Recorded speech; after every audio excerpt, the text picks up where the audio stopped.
on MorningLine. Thanks for joining us on this Wednesday. We're talking law enforcement. With us this morning, the new police chief of the great city of Murfreesboro, Carl Durr. He's been on the job now about 6 weeks or so. A lot happening, and he's already jumped in and made relationships in the town with him as well, who I know has had a big hand helping him through this, because Kyle's been here for a long time as well. Kyle Evans, the public information officer. Thanks both for coming on this morning. I really appreciate it. We got another caller waited through the break. Let's go to Richard. Richard, good morning. Good morning. Hello, Richard. What's on your mind? It's Murfreesboro. I avoid Murfreesboro. This police department has a reputation as a gang of Wild West thugs and bullies that prey on motorists who pass through town. You mean like speed traps and something like that? Just illegal stop and seizure. I've talked to people who say they've been locked away for many months for the most minor offenses. It appears that his citizens are held hostage to a very draconian gang of authoritarian. No one expects justice in Murfreesboro. Well, I'm not sure. Now, I do know, and that's interesting, he's got a different take on it, but everyone's personal experience. I do know that the ICE units work the interstate there a lot and stop people, and that's what the sheriff's department a lot of times, drug task force, where they'll be stopped. But we've never seen or done a story on, so I'm not sure where he's coming from on that. Kyle, comment, because the statistics, that's just not true. Well, that and, I'm not sure what this gentleman's talking about. If he knows of something specific, he can call us. Sure, that'd be a news story for us. That'd be a news story for us. I mean, if he could point to some specifics that have been in the news, it just hasn't happened. Well, I can tell you that more people die nationally, but Murfreesboro is no exception, by traffic accidents than they do by the result of gunfire. Right. And so for several years, and under Chief Durr's direction more recently, we've really had an emphasis on traffic safety in Murfreesboro. We've worked with the Governor's Highway Safety Office to bring informational campaigns, enforcement campaigns to try and increase seatbelt usage, to try and decrease people's speed, and to reduce traffic crashes which result in injuries and serious bodily injury, death, all of the things that are associated with traffic crashes. We have had this push in recent years to try and reduce that, because a death is a death, and we want to do everything we can to reduce those on our streets, make our streets as safe as possible. And a lot of times the homicides make the news because they're maybe more newsworthy, but still a death on our roadway is equally as important to us, and we want to try and reduce the number of people that die and are injured as a result of traffic crashes.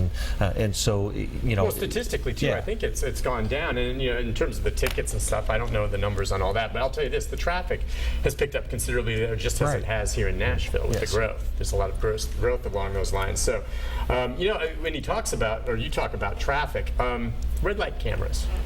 I want to get your take on that, because now I told you I'm from the city of Mount Juliet, and we had red light cameras at one point, and then for whatever reason the city leaders decided, well, I guess we don't want them. I don't know if they had people complaining like it was Big Brother or whatever. I know Chief Chrisman before you was very supportive of it. You still have red light cameras at some of the main intersections, and boy, I've seen some amazing video from those showing some of the conduct. What's your take on red light cameras?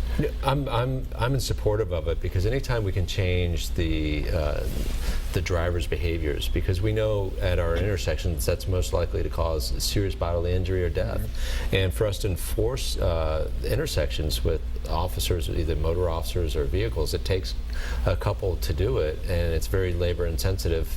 Sure, you have them want to do other things. And really, we really send in a message that we're changing the behaviors. Yeah. And so by educating the public, there's red light cameras out there, letting them know they're there, we're starting to change behaviors. And I don't remember what the stats were, but when I looked at it after the installation of red light cameras, that the traffic crashes throughout all the intersections had reduced, because it makes drivers more aware. And I mean, I still see it when I see people gunning the red light, and they're putting themselves at risk and somebody else for a couple seconds of trying to get somewhere. And we need to slow down as society and really pay attention to the traffic. And I've heard a couple complaints from citizens about why you focus on running radar and writing tickets, because people are more likely to be involved in an accident than they are to be a victim of crime. And anytime we have an accident, that's loss of time from their job, that's a damaged vehicle, potential injury, those are hospital bills, the insurance. So the damage is far worse than the victimization of crime, and they're both bad. But we have to, as law enforcement, we have to take a look at both of those things and try to make the community safer. So community safer just doesn't only mean victimization of crimes, but it also means our driving. Oh, absolutely. It's not all intersections, of course. Isn't it, Kyle? They're placed at some of the more busy ones, correct? Well, How many? I forget. It was a half a dozen? We've got them at 6. We've got 6 of the busiest and most dangerous intersections after a traffic study. And, we've seen year after year of crashes reduced at these intersections, as well as other intersections. Now, it's not just because of the red light cameras, but that's just part of our overall comprehensive approach to traffic. Addressing traffic issues. Sure. So it's not a one solution to solve all of the problems, but it's part of the overall approach that we've taken, and so far this overall approach has worked.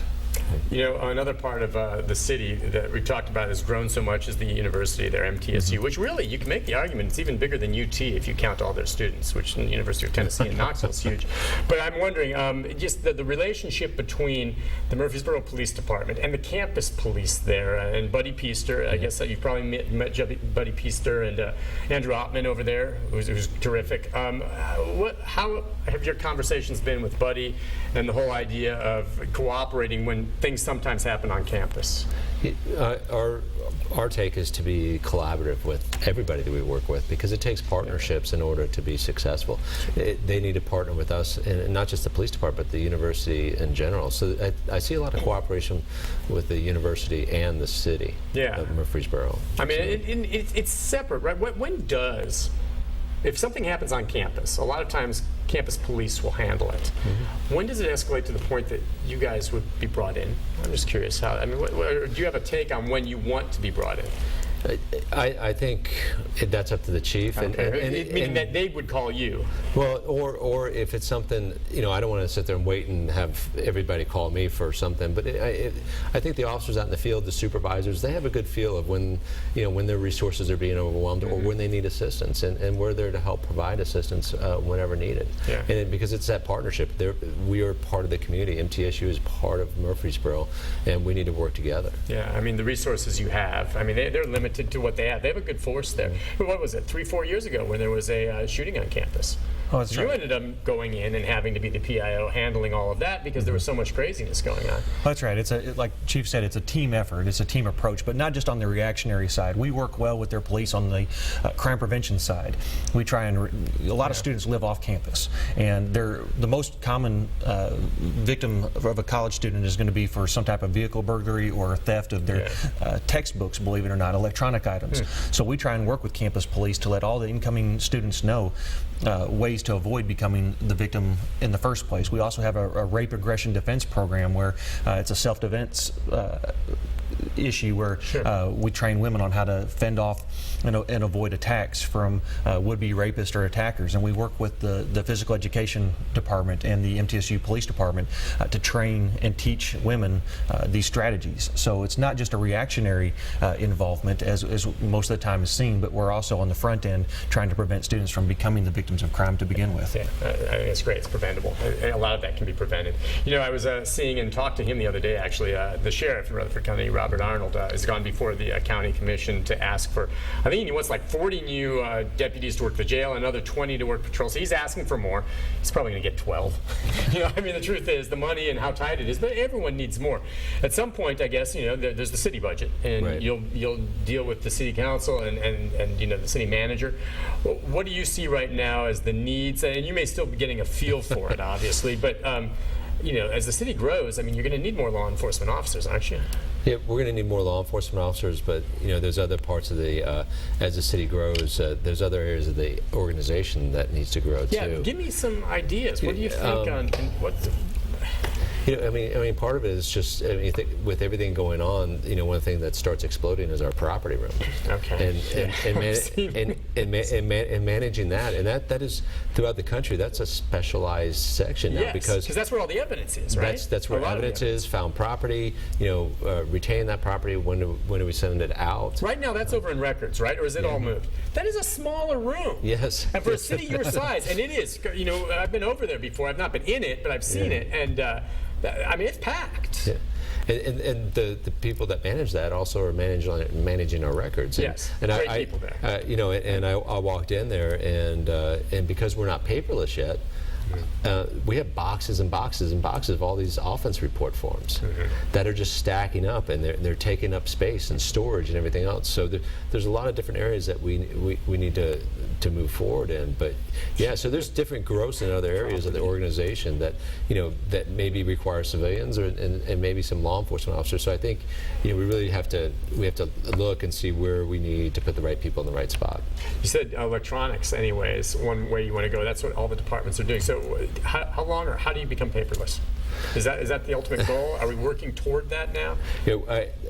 One of the first things that I was approached was, obviously our storage thing. So we'd already been approved for a scanner and a high-speed scanner. So we're going to start scanning all of our old reports because they're in warehouses and everything else like that. So that's one of the efforts we're going to start up in, I think, in around August, and start getting rid of this because we're moving to the new police department sometime next year in December. So my goal is we're not moving boxes of paper. Yeah. And it'll save a ton of money too, won't it? Ultimately, when you go paperless and it's all electronic. Yeah, and the storage costs. But then, the other thing that I hear from the officers too is their efficiency.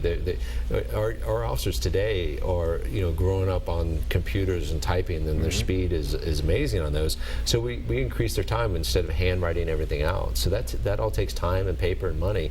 And if we can electronically do it, it's going to save us in the long run. And I don't know what the dollar number is, but I would say it's significant. Oh, yeah, a lot. I mean, it's also good for the environment. We've tried to go as paperless as we can here at the TV station. You can imagine all the scripts and everything, and it just saves money.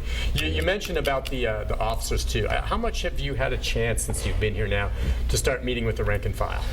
Get their feedback, their thoughts, and get them to get to know you. Well, and that's an interesting point. One of my goals are that I'm meeting with every officer for 15 minutes. Literally? I am meeting with every employee for 15 minutes. How many are there? I forget. What's the over 350. Wow. Okay. Yeah, so I'm so literally... you're going to meet with everyone? Yes, I'm meeting on their time. Okay. I don't want to inconvenience them. I don't want to create overtime or anything else like that. So I'm literally working sometimes from 6 a.m. till 12 o'clock at night, because it's important to create that relationship with my officers, because who's this leader, what's this individual about, what's his expectations, and learn about them. What do you think are issues within the organization that we can improve upon? I want to ask you, we have to take a break, but when we come back, ask you more about that and just the importance of morale and how that works out. Listen, we'll take a break, be back, our final segment with our guests right after this. Stay with us.